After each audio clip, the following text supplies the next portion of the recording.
Pour cette nouvelle étape de notre road trip, nous avons décidé de discuter politique avec des citoyens grecs. Rendez-vous à Thessalonique pour mesurer à l'université l'atmosphère politique.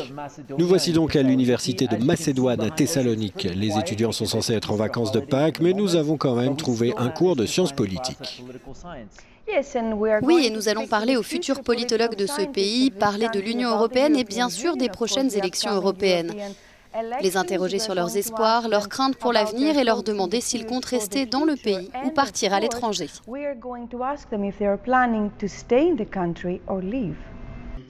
Les courants nationalistes et d'extrême droite sont aujourd'hui présents dans toute l'Europe. Et dans ce contexte de crise économique, la société grecque n'est pas immunisée.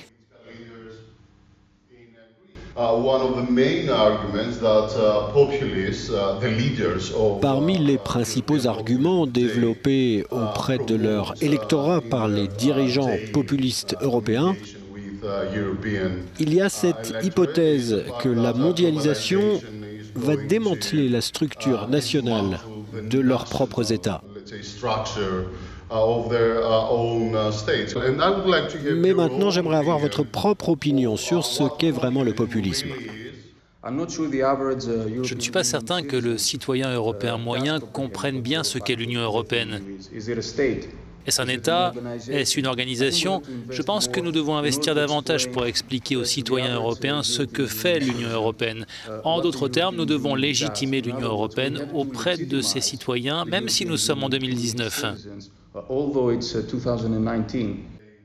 Avec autant d'étudiants grecs confrontés à la perspective du chômage ou d'un emploi mal payé, la fuite des cerveaux est aujourd'hui une constante inquiétante de la société grecque. Pour être honnête, je ne veux pas rester en Grèce. C'est parce que je vois bien que nous ne pouvons pas rêver ici. Nous ne pouvons pas envisager un avenir qui appartiendrait aux jeunes générations. My main worry about this country is brain drain. Ma principale préoccupation au sujet de ce pays, c'est la fuite des cerveaux. Et le fait que, en plus de cette fuite des cerveaux, nous sommes le pays d'Europe qui vieillit le plus rapidement. Cela signifie que d'ici quelques années, dans les prochaines décennies, nous serons confrontés à d'énormes problèmes concernant notre système social.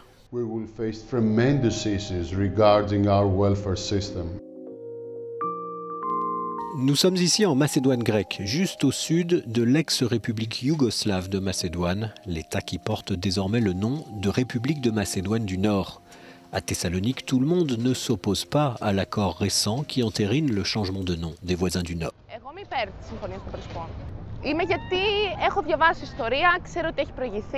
Je suis pour l'accord parce que j'ai étudié l'histoire.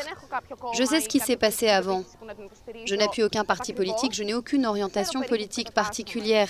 Je sais plus ou moins où je me situe politiquement, mais je ne suis pas radicale. Je pense que ce qui s'est passé est une très bonne chose. Historiquement, c'est très juste.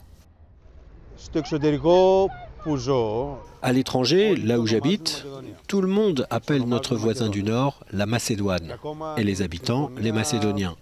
Et même depuis l'accord, peut-être par habitude, beaucoup de gens l'appellent encore Macédoine. Donc nous, les Grecs macédoniens, on avait déjà perdu le match. Il devrait y avoir une solution au sein de l'ONU sur cette question du nom de la Macédoine du Nord et de ses relations diplomatiques, car les Macédoniens se définissent différemment de ce que les Grecs voudraient qu'ils fassent. Et puis nous sommes habitués à croire que nous sommes les vrais Macédoniens. Et c'est ce que nous sommes.